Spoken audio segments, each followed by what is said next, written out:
அனைவருக்கும் வணக்கம். TNPSC group 1 prelims வந்து பார்த்தீங்கன்னா 2025 நடந்து முடிஞ்சிருச்சு. ஸோ கடந்த ஞாயிற்றுக்கிழமை 15ஆம் தேதி வெற்றிகரமாக நடந்து முடிஞ்சிருக்குது. ஸோ டிஎன்பிஎஸ்சி குரூப் 1 ப்ரிலிம்ஸை பொறுத்த மட்டும் கொஸ்டின் வந்து பார்த்தீங்கன்னா மாடரேட் டு டிஃபிகல்ட் அப்படிங்கிற மாதிரி வச்சுக்கலாம்.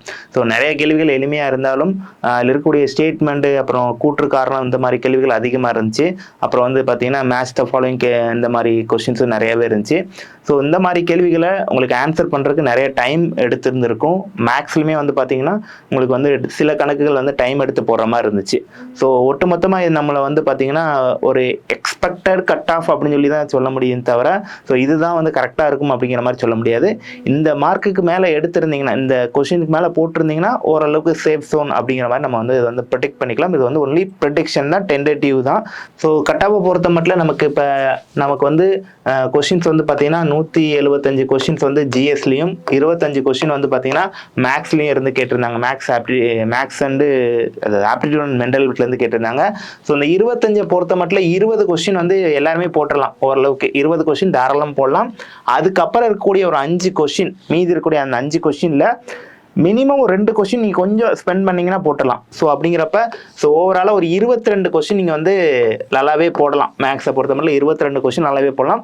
ஒரு 3 கொஸ்டின் கொஞ்சம் ஏதாவது ஒவ்வொருத்தவங்க வித்தியாசப்படும். அந்த டைம்னு ஒரு சம்மா இருக்கலாம், அல்லது ரீசனிங்கில் இருக்கக்கூடிய சம்மா இருக்கலாம். ஸோ அது டைமிங்கை பொறுத்து வேறுபடலாம். ஸோ 22 கொஸ்டின் தாராளமாக ஓரளவுக்கு போடக்கூடிய அளவில் தான் மேக்ஸ் இருந்துச்சு. ஸோ இந்த பக்கம் 175 பொறுத்த மட்டும் வந்து பார்த்தீங்கன்னா ஒரு 40 to 50 கொஸ்டின் தாராளமாக போடக்கூடிய ஒரு கேள்விகள். அதாவது ஒரு 40லேருந்து ஒரு 50 கேள்விகள் வந்து பார்த்தீங்கன்னா ஃபஸ்ட்டு ரீடிங்லேயே போட்டுடலாம் இல்லையா? ஸோ மொதல் டைம் ரீட் பண்ணுறப்பே நீங்கள் வந்து ஓரளவுக்கு உங்களுக்கு இந்த இயர் எல்லாமே கரெக்டாக தெரியுது. அப்புறம் நிறைய டேரக்டாக இருக்கக்கூடிய டேரக்ட் கொஸ்டின்ஸுக்கான ஆன்சர் இது மாதிரி ப்ரிப்ரேஷனில் நீங்கள் பண்ணியிருந்தீங்கன்னா ஒரு 40லேருந்து 50 கேள்விகள் நீங்கள் வந்து ஆன்சர் பண்ணியிருக்கலாம். அதுக்கப்புறம் செகண்ட் ரவுண்டில் வந்து பார்த்தீங்கன்னா செகண்ட் ரவுண்ட் வந்து இன்னும் பார்த்தீங்கன்னா இந்த கொஸ்டின் பேப்பரில் ஒரு 4-5 கேள்விகளுக்கான பதில்கள் இப்போ பெரியார்லேருந்து ஒரு கொஸ்டின் கேட்டிருந்தாங்க இல்லையா? ஒரு கொஸ்டின் வந்து பார்த்தீங்கன்னா பெரியாருக்கு வந்து நீலாம்பிகை அம்மையார் சென்னையில் வச்சு பெரியாருங்கிற பட்டம் கொடுத்தாங்க அப்படிங்கிற ஒரு இது இருந்துச்சு. ஸோ அதுவே பின்னாடி வந்து இன்னொரு ஸ்டேட்மெண்ட்டாக வந்துச்சு. ஸோ இந்த மாதிரி ரிஃப்ளெக்ஷன் ஆகிற இதை வச்சு ஒரு 2-3 கேள்விகள் வந்து பின்னாடி இருக்கக்கூடிய ரிஃப்ளெக்ஷன்ஸை வச்சு போடுற மாதிரியும் இருந்துச்சு. ஸோ செகண்ட் ரவுண்ட் அப்படின்னு சொல்லி பார்க்குறப்ப இதில் நம்ம ஒரு 50 கொஸ்டின் செக்யூர் பண்ணுறோம் அப்படின்னு சொல்லி பார்க்குறப்ப செகண்ட் ரவுண்டில் வந்து பார்த்தீங்கன்னா தாராளமாக ஒரு 25 கொஸ்டின்ட்ட பாதி கொஸ்டின்கிட்ட நம்மளால் செக்யூர் பண்ணுற மாதிரி இருந்துச்சு. ஸோ அதுக்கப்புறம் தேர்ட் ரவுண்ட் நல்லா இன்னும் கொஞ்சம் ப்ரிப்பேர் பண்ணியிருக்கீங்க அப்படிங்கிறப்ப இன்னும் ரிமைனிங் கொஸ்டின் நல்லாவே ஃபேஸ் பண்ண கெப்பாசிட்டி இருக்கிறப்ப இன்னும் கொஞ்சம் டெவலப் ஆகிற மாதிரி கொஸ்டின்ஸ் வந்து இருந்துச்சு. ஸோ ஒட்டுமொத்தமாக பார்க்குறப்ப நமக்கு வந்து பார்த்தீங்கன்னா இந்த டிஎன்பிஎஸ்சி குரூப் 1 ப்ரிலிம்ஸுக்கு ஒரு எக்ஸ்பெக்டட் கட் ஆஃப், டென்டேட்டிவாக போடக்கூடிய ஒரு கட் ஆஃப் அப்படின்னு சொல்லி பார்க்குறப்ப நான் கொஸ்டின் வைஸாக தான் சொல்ல போகிறேன். ஸோ அவுட் ஆஃப் 200க்கு வந்து பார்த்தீங்கன்னா நீங்கள் வந்து ஜென்ரல் கேட்டகரியாக இருக்கும் பட்சத்தில், அதாவது நீங்கள் எந்தவித ரிசர்வேஷன் இல்லாமல் ஜென்ரல் கேட்டகரியாக இருக்கும் பட்சத்தில் அவுட் ஆஃப் 200 கொஸ்டினுக்கு 142+ எடுத்திருந்தீங்கன்னா நீங்கள் வந்து பார்த்தீங்கன்னா தாராளமாக அடுத்த மெயின்ஸுக்கு வந்து ப்ரிப்பரேஷன் வந்து ஸ்டார்ட் பண்ணிடலாம். ஸோ மெயின்ஸை பொறுத்த மட்டும் இப்போ வந்து 2 மாதம் வந்து பார்த்தீங்கன்னா உங்களுக்கு ப்ரிலிம்ஸ் ரிசல்ட்டுக்கான டைம் சொல்லியிருக்கிறாங்க. ரிசல்ட்டுக்கு அப்புறம் உங்களுக்கு 3 மாதம் டைம், மொத்தம் 5 மாதம் டைம் தான் இருக்க போகுது. ஸோ 150 நாட்கள் தான் இருக்க போகுது. ஸோ உங்களுக்கு வாஸ்ட் சிலபஸ், நிறைய சிலபஸ் இருக்கு இல்லையா? நிறைய ப்ராக்டிஸ் பண்ணுறதுக்கு உங்களுக்கு நிறைய டைம் தேவைப்படும். அப்படிங்கிறப்ப இப்போ உங்களோட ப்ரிப்பரேஷனை ஸ்டார்ட் பண்ணுங்கள்.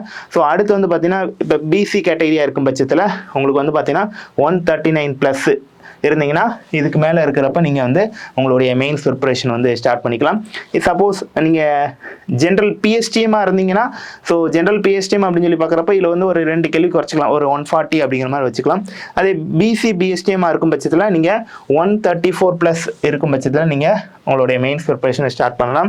அடுத்து எம்பிசியாக இருக்கும் பட்சத்தில், எம்பிசி ஜென்ரலாக இருந்தீங்கன்னா 137+ம், எம்பிசி பிஎஸ்டிஎம்மாக இருந்தீங்கன்னா 132+ வச்சுக்கலாம். ஸோ எஸ்சியாக இருக்கும் பட்சத்தில் 132+ம், எஸ்சி பிஎஸ்டிஎம்மாக இருக்கும் பட்சத்தில் 129+ம் சொல்லி ஒரு டென்டேட்டிவான ஒரு நம்பர்ஸ் எடுத்துக்கலாம். இதெல்லாம் அவுட் ஆஃப் 200க்கு நான் சொல்லிட்டு இருக்கிறேன்.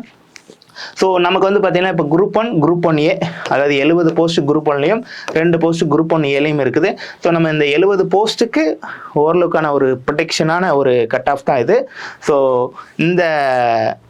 இதுக்கு மேலே இருக்கும் பட்சத்தில் நீங்கள் உங்களுடைய மெயின்ஸ் ப்ரிப்பரேஷனை ஸ்டார்ட் பண்ணுங்கள். இதுக்கு கீழே இருந்தாலும் சில அதாவது உங்களுக்கு டேட் ஆஃப் பர்த்து இன்னும் கேட்டகரியில் ஆட்கள் இல்லாதப்ப உங்களுக்கு வந்து எடுக்கக்கூடிய வாய்ப்புகளுமே இருக்கும்.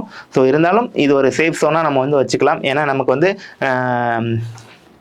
இங்கே வந்து 1:20 அப்படிங்கிற ரேஷியோவில் எடுப்பாங்க. மெயின்ஸை பொறுத்த மட்டும் 1:20 அப்படின்னா நமக்கு 70 போஸ்ட் வந்து குரூப் 1க்கு இருக்கும் பட்சத்தில் கிட்டத்தட்ட ஒரு 1400 பேர் என்ன பண்ண போகிறாங்க, மெயின்ஸுக்கு வந்து எடுக்க போகிறாங்க. ஸோ நம்ம அகாடமியில் வந்து பார்த்தீங்கன்னா மெயின்ஸுக்கான டெஸ்ட் பேட்ச்னு சொல்லி பார்க்குறப்ப நமக்கு வந்து ப்ரிலிம்ஸில் லீடர்ஸ் அப்படிங்கிற ஒரு நேமில் வந்து பார்த்தீங்கன்னா ப்ரிலிம்ஸ் டெஸ்ட் சீரிஸ் நடத்தி முடிச்சிருக்கோம். ஸோ வெற்றிகரமாகவே நடத்தி முடிச்சாச்சு. ஸோ அதனால் அந்த லீடர்ஸ் அப்படிங்கிற பேரை அப்படியே கேரி ஓவர் பண்ணி நம்ம leaders group 1 mains test series சொல்லி ஆரம்பிச்சிருக்கிறோம். ஸோ ஒட்டுமொத்தமாக 25க்கு மேற்பட்ட தேர்வுகள் வந்து இதுக்கு வந்து பிளான் பண்ணியிருக்குது. ஸோ செக்ஷனல் வைஸாக ஒவ்வொரு சப்ஜெக்ட்டையும் செக்ஷனல் வைஸாக ஒரு 12 தேர்வுகளும், அடுத்து ஒவ்வொரு செக்ஷனலுக்கும் ஃபுல் டெஸ்ட்டாக வந்து ஒரு 9 தேர்வுகளும், அப்புறம் நம்ம தமிழ் தகுதி தேர்வு கட்டாய தமிழ்லேருந்து ஒரு 4 தேர்வு வந்து பார்த்தீங்கன்னா நடத்த போகிறாங்க. இதுக்கான ஃப்ரீ ஓரியன்டேஷன் கிளாஸஸ் வந்து பார்த்தீங்கன்னா வரக்கூடிய 21 ஜூன் மாதம் 21 சாட்டர்டே வந்து 10 மணிக்கு வந்து பார்த்தீங்கன்னா சென்னை, கோயம்புத்தூர், ராம்நாடு இந்த 3 பிளேஸ்லையும், அதே நேரத்தில் 22 சண்டே 10 மணிக்கு தூத்துக்குடி, திருநெல்வேலி, மதுரை இந்த இடங்களில் வந்து பார்த்தீங்கன்னா உங்களுக்கு இதற்கான வகுப்புகள் வந்து ஓரியன்டேஷன் கிளாஸஸ் நடக்க போகுது. அதுக்கப்புறம் உங்களுக்கு வந்து செக் பாயிண்ட் டெஸ்ட்டு, அப்புறம் வந்து பார்த்தீங்கன்னா ரிவ்யூ, அது தொடர்ந்து உங்களுக்கு வந்து டெஸ்ட் பேட்சஸ் வந்து போக போகுது. நீங்கள் சப்போஸ் 2024-25 ஏதாவது ஒரு இயர்லையோ அல்லது 2 இயர்லையோ நீங்கள் குரூப் 1 இன்டர்வியூ போன ஸ்டூடெண்டாக இருந்தீங்கன்னா இந்த டெஸ்ட் பேட்ச் ஃபுல்லாகவே என்டையர் டெஸ்ட் பேட்சையுமே நீங்கள் வித் மெட்டீரியலோட நீங்கள் ஃப்ரீயாகவே ஆக்சஸ் பண்ணிக்கலாம். சப்போஸ் நீங்கள் குரூப் 2 வந்து பார்த்தீங்கன்னா 1 to 100க்குள்ளே இருக்கக்கூடிய ரேங்காக இப்போ ரிலீஸ் இருக்கக்கூடிய ரிசல்ட் இருந்தீங்கன்னா நீங்கள் ஒரு 50% வரைக்கும் இதில் வந்து டிஸ்கவுண்ட் வாங்கிக்கலாம். நம்ம சுரேஷ் அகாடமியில் ஓல்டு ஸ்டூடெண்டாக இருக்கும் பட்சத்தில் 50% டிஸ்கவுண்ட்டில் இந்த மெயின்ஸ் பேட்சஸ் வந்து நீங்கள் எடுத்துக்கலாம். இது ஆன்லைன், ஆஃப்லைன். ஸோ ஆன்லைன் சொல்லி பார்க்குறப்ப நம்ம சுரேஷ் பாடசாலை வழியாக என்டையர் டெஸ்ட்டுமே உங்களுக்கு வந்து வீட்டுக்கே கொரியர் அனுப்பி நீங்கள் எழுதி அதை திருத்தி ரிவ்யூ பண்ணுறது எல்லாமே ஆன்லைன்லேயே பண்ணிடுவாங்க. ஸோ ஆஃப்லைன் சொல்லி பார்க்குறப்ப நம்மளுடைய அகாடமி வழக்கமான தூத்துக்குடி, திருநெல்வேலி, ராமநாதபுரம், மதுரை, சென்னை, கோயம்புத்தூர், தென்காசி ஆகிய 7 இடங்களுமே உங்களுக்கு வந்து கண்டக்ட் பண்ண போகிறாங்க. So thank you. Suresh IAS academy, வெற்றியின் முகவரி.